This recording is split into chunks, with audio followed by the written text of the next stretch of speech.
We have a great panel ahead of ourselves. Thank you, everyone, for coming. First, we're going to have everyone introduce themselves quickly, and then we're going to get right into the questions. So, as for me, I'm currently working on an interval fund designed to democratize private equity, and I'm also a professor at Fordham teaching private equity. Everyone else can now go ahead, Lami. My name is Lami Ajibison. I'm a director and a transaction advisory practice leader at Anshin. So my practice focuses on financial diligence, tax structuring, what most people know as quality of earnings analysis on deals on both buy side and sell side. So I'm very excited to join my colleagues here on this panel. Thank you. Vanita? Good morning, everyone. My name is Vanita Fields, and first I'd thank the Mergers and Acquisitions magazine for inviting me to speak today. I have a 40-year career in financial services, the last 20 plus in the private equity arena. I'm a partner at Pelham S2K Managers, and we make private debt investments to middle market companies throughout the country. And I am a mother, a grandmother, and a wife, and I'm just happy to be here. Thank you. Thank you. And Joan? Well, Vanita saved the best for last, didn't she? I, like Vanita, spent 40 years in the financial industry, including ending my career on Wall Street as a managing director at Brynwood Partners. For the past 5 years, I ran a vitamin business with my husband, sold it to a strategic about a year ago. I sit on 7 boards, including an interval fund at the Carlyle Group, and I'm an advisor at Parkcrest Advisors. So, like Vanita, a mom and grandma. So I guess we're talking about the third of our lives, at least some of us, and I'll turn it back to you, Cheryl. Thank you. Yes, I think we're all mothers. I'm not yet a grandmother, at least not that I'm aware. But maybe we could start by each of you talking about how you decided it was the right time for you to consider board opportunities. And if you could also comment on how you secured your first board position. Why don't we start with Vanita? Sure. So currently I sit on 5 boards as an independent director. One is a public board and the other 4 are private. And I decided that I had the bandwidth to expand my personal reach by seeking independent board work. After about 40 years in the business, I figured that I had enough experience to be able to share some knowledge, number one.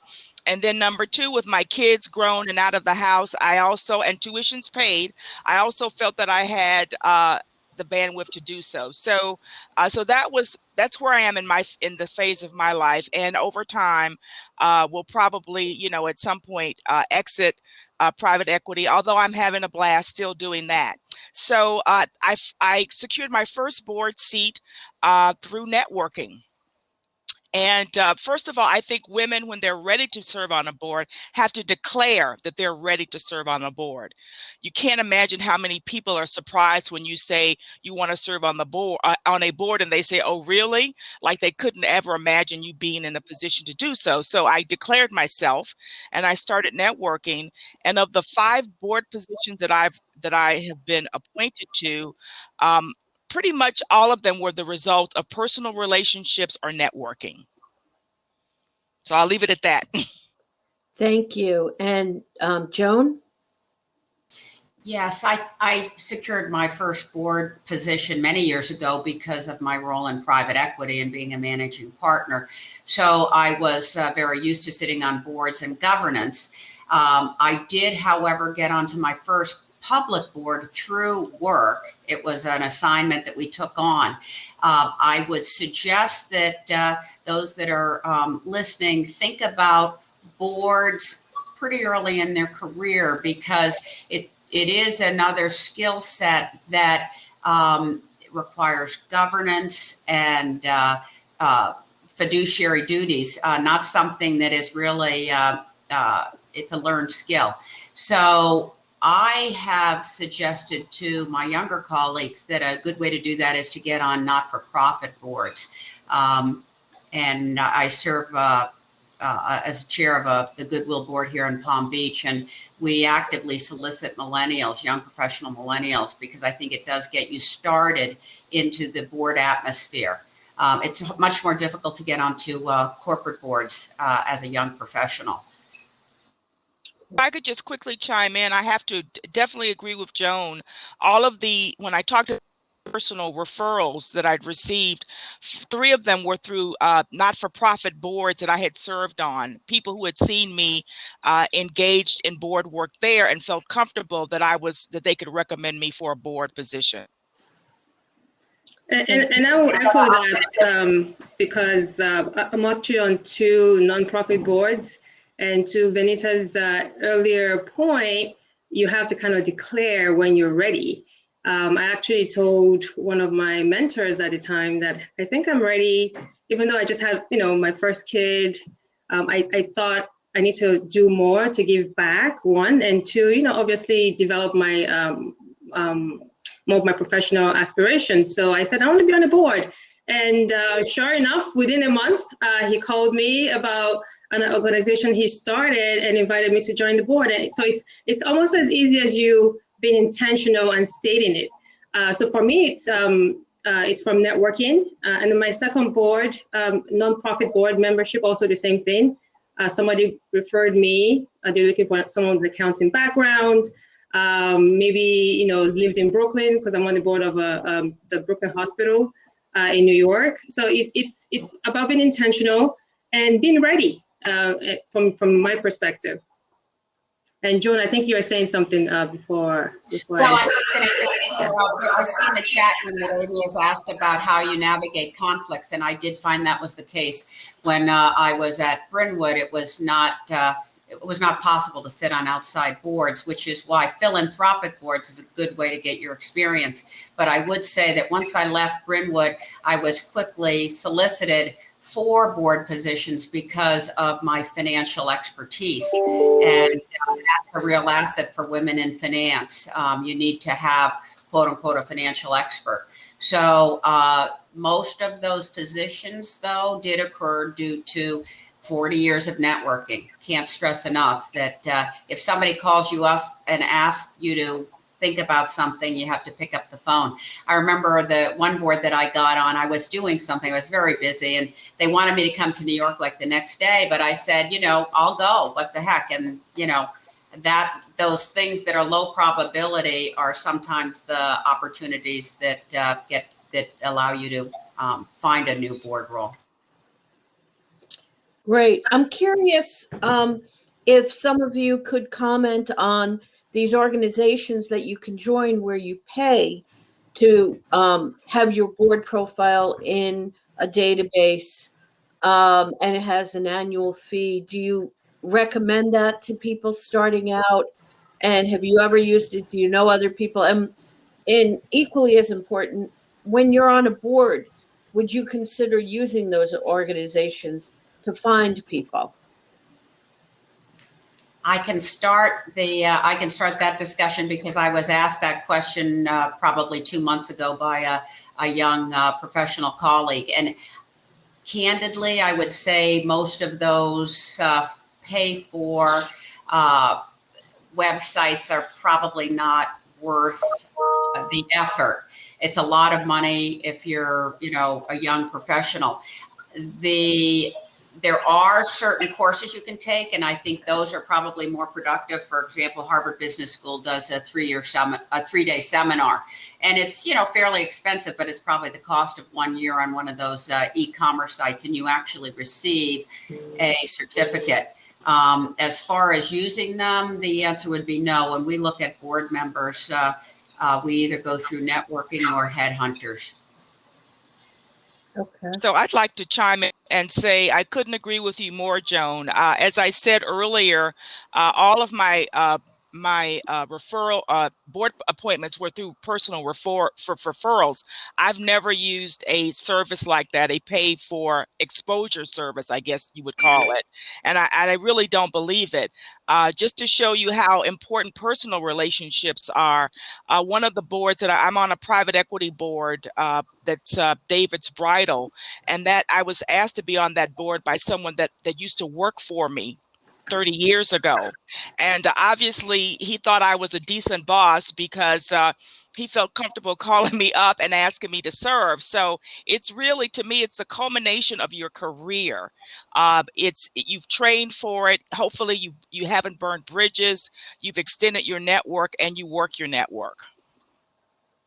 To add to that, I think that those are really amazing points.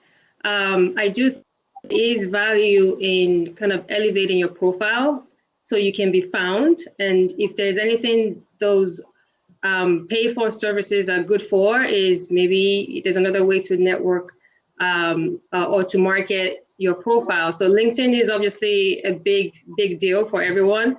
There's board lists, there's so many other types of, pay for service, which I haven't really used because, I work with boards all the time for my day job. So it could be a conflict in some instances, but I have heard of people, registering, and that way someone can find them, because you have to be found at the end of the day. Yeah, there's a question on this topic from Jerry Harmon saying, can you comment on the NACD and WCD organizations for content and networking benefits? I'll chime in because I belong to both organizations. And from my perspective, they're both fantastic for content, and it's great for peer exchange. Both of them are. I can't honestly say that I've gotten a board position through the NACD or the WCD. And there are some fantastic women that I've met through WCD, and I would recommend being on both if you can. I'm fortunate that one of my boards pays for my NACD membership, so I don't have to do that. But it is an expensive investment, but I think it's worth it. So I'll let somebody else comment. And Anita, is this are these by invitation only, or can you actually register for NACD? From my understanding, the NACD and the WCD, you do have to be on a board, a company board, or have been in the past on a company board. So basically, I qualified through my work as a private equity investor. I'd been on like a dozen boards, so I could claim that. And the NACD, I think I just applied. I've been a member for so long, I can't really remember if there was a qualification or not. Joan, are you familiar with NACD? Well, Jerry's saying in the chat room, WCD, you need to be on a public board.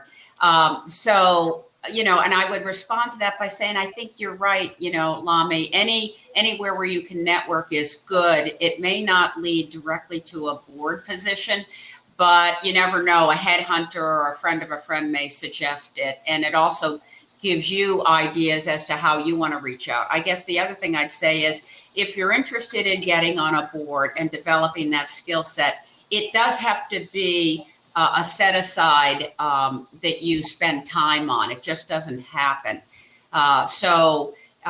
Joining organizations, letting people know. I will say there's a lot of discussion today on diversity, and a lot of private equity companies now want to have more diverse boards. So I'd encourage people to reach out to those that because you just don't know when somebody's going to be looking for a female professional with financial expertise. I would say it's a confluence of events. So there's more than one way to increase your profile. As an example, if you're part of an industry and you want to be on a panel, you can try to get yourself positioned on panels to be a subject expert. There's other ways to elevate your profile besides these registries, but I'm not saying you don't do it, but it's just really a combination of many things. In most board searches, I would say at least 30% of the candidates that get interviewed are from people that were from board members who referred those names to the headhunter. So it's still about personal networking. I see a question about a specific resume, and that is the case. As I say, boards are looking for diverse skill sets. So the front of the resume is not what your last job is, but are you a financial expert, and what are your certifications for that? Or if you're a technology expert, what are your certifications for that? And there's a lot of, it's pretty easy to develop a board resume specifically. I guess I'd say that's another area to just reach out to people. Headhunters, they specialize in board positions. They specialize in industries.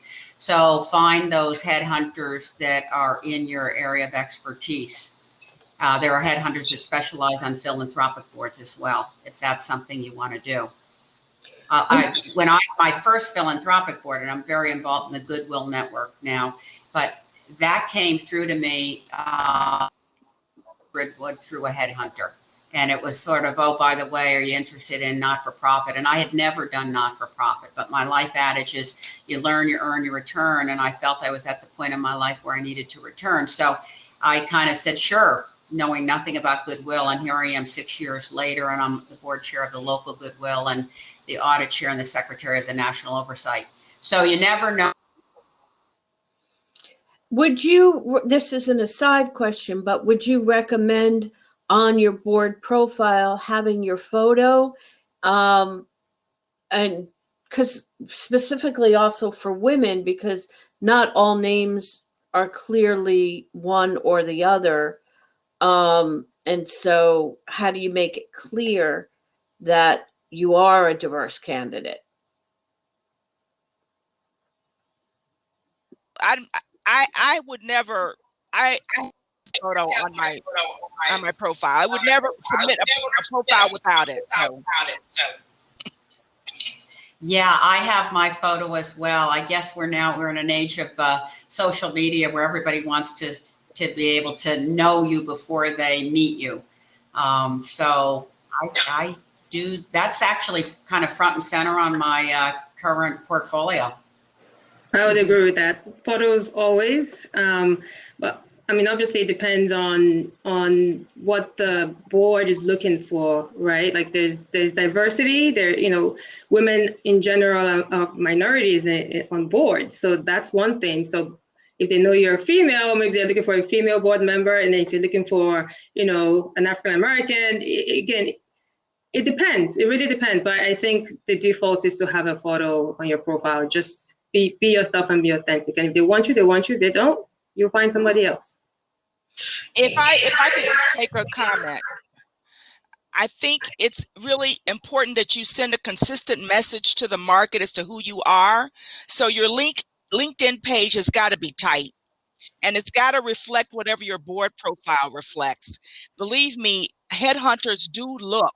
That's where they look. So if you have in your LinkedIn profile governance, directors, you just it needs to be tight. And I am surprised when I go, when I speak in conferences and I go and I check out the women's LinkedIn profile that are participating, it's not tight, and they need and they need to fix that. Everybody needs to fix that. Right. How do people get advice on such a matter? If they need advice on fixing it, how would anyone know that? Well, the best advice is probably that headhunter who's looking at it. If you know anyone who's a headhunter, you can ask them for advice. And some of them will do, they'll do it gratis, or they'll send a format out to you. But if you don't know a headhunter, and I will say it's very difficult to get to know them. They only want to talk to you when they have a specific role and you're that specific person. A little bit of it is, asking questions like people like Vanita and me and others that are on the opposite side. If you're on the board or on the governance committee, people are like me are always looking at resumes. So we know what works and we know what doesn't. There's a question from A.B. Weissman. Or Wiseman. Sorry if I'm not pronouncing it correctly. Amy Wiseman. Yeah, you're right. Wiseman. Hi, Amy. How is it being a minority on a board? Do you have a voice? Well, for me, I always have a voice. I think it depends on your personality. You have to be very candid with your other board members in terms of your skill set, as Vanita and Joan are talking about. You have to bring yourself. And once you're there, you just have to speak and ask questions. I think for me, just learning on nonprofit boards, especially, it's more of asking questions, even if you don't understand what's going on, but that helps you along the line, and people respect that. And by default, you would have a voice. That's my opinion. Again, maybe Joan and Vanita have something else to say about that. You have to, it depends on the board, but you do have to be aggressive and make sure you speak up. Tactically, I always make sure I make comments, and I've never one that's been known for being a wallflower. But there are some of the boards are a little more aggressive than others, and you just have to make sure. It's just like the workplace. You have to make sure you're not silent. If I could also add, I think you have to bring your full self to the board, and you have to have you have to be courageous and fearless. And if you're not, I don't know why you're on a board. So you do have a voice. There are ways to exercise your voice in the meeting. There's the committee meetings, and then there's the personal relationships, the sidebars that you have with fellow board members. You have to take all of your collaborative skills and use that so that you bring advocates with you when you have an issue that you're passionate about. Thank you. There's a question from Marilyn Adler. How much D&O insurance do you typically require a board to have for board members? And all public boards and most private boards have D&O insurance, so that's a requirement that you as a board member, when you come in, need to ask. It depends on the size of the board and the liability, but the board members review it annually. So you will certainly have a view on how much it is, and you actually, in some cases, will decide on the insurer. Is there an amount that she's asking for? Specific I don't think amount? there's a set amount. It depends on the size of the board. If you're on a small board, you don't need as much D&O insurance because the liability is not as large. If it's a private board, it's less than a public board. So it really depends on the circumstances. But depending upon the board you're on, you'll get you'll do an RFP, and you'll interview agents, and then you'll decide who's giving you the best rate for the most coverage. Add a comment about that. It's not, D&O insurance is not going to necessarily. You should have it, but you should do your own due diligence on a company, especially a private company. When I'm in the final stages of interviewing, I ask for the financials, and like I'm an open book. I expect them to be an open book, and if they would refuse that, then that would be a red flag for me. So, I would just say it's usually 5 to tens of millions of dollars, depending upon the size of the company and the complexity. Right. So the next question is from Patricia McJoint. Do most investment bank firms embrace board seats from investment bank staff worried about natural conflicts? Joan, you used to work at an investment bank. Curious, and I would think at Anshin you might have a similar related question. It's not an investment bank, but could be a conflict. Well, yeah, and I have worked at an investment bank, so it depends on what you do, right? The finance is a very broad spectrum. For me, I already provide consulting services to many boards whenever they're acquiring or divesting their portfolio companies, and to private equity funds and all of that. So if there is there's always that hesitation, but for the most part, I think once it's disclosed, I don't think it could be a problem. There's always that inherent conflict. It's possible, but there's always limitations. depending on, I guess, the kind of work you do and who your clients are. It's one thing to be on the board of a, $5 billion public company versus a smaller company. So size matters, everything matters. You have to kind of assess the situation before making that decision.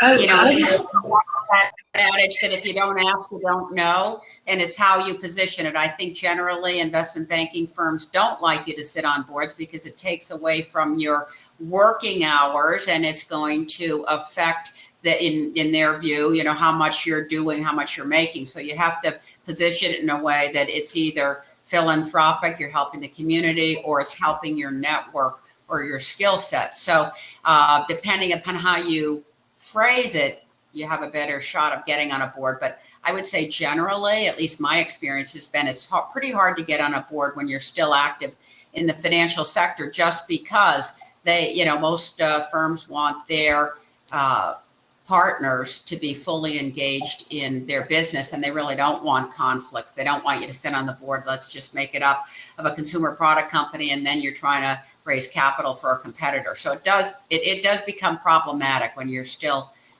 in the industry. And that's really why, I really got on a lot of boards once I left Brynwood, because I had the skill set yet didn't have. Yeah, I will say I personally have had that experience. Not that there was so much of a conflict, except that it takes away time that you could be working for them. And, time management and juggling priorities is always an issue for all of us as we manage family, work, and extracurricular activities. But it truly has to be viewed as an extracurricular activity, and you'd have to make the case to your boss that it's not going to take away from time and revenue generation for the firm. I don't know if we're out of time, but I'll keep going, because one of the key questions I did want people to address was, if we have time, was during COVID, what were some of the issues that you had to deal with, and how did things change by being a board member in terms of your responsibilities, your time commitment? It's from, March 15th through, probably September 15th, like that time period when COVID was the most intense in terms of impact on companies. If we have time, if people can address that. I can speak really briefly, being on the board of a hospital where we're actually on the front lines. It was pretty intense. We went from, having meetings every month or, every 2 months to almost every week. So there were a lot of operational issues, had to shut down some units and make room for COVID patients. Again, every company had similar issues, whether it's supply chain, operations, staffing, and it was kind of scary there for a minute. But over time, you kind of have to juggle, which is why we were saying earlier, you have to be ready to be on the board, and you have to be committed, and you have to be passionate about the mission. And so that's what I experienced, raising young kids and, having a practice doing diligence, and then kind of having meetings, very frequent meetings at a hospital, and watching people die was very grueling. So I think it's best to simplify your life. That's my 2 cents on that. Thank you. I would love to hear everyone do. I just don't know if, I think we're out of time. So unfortunately, I think we need to go to the speed dating networking sessions right now. But ladies, thank you so much. Really enjoyed your perspective, and thank you everyone who dialed in. And most importantly, thank you for M&A magazine for making this opportunity possible. And all I can say is good luck in your board pursuits. I would agree. Cheryl Green, thank you so much for hosting this. Thank you, Cheryl. Thank you, Joan. Thank you. Vanita. Thank you.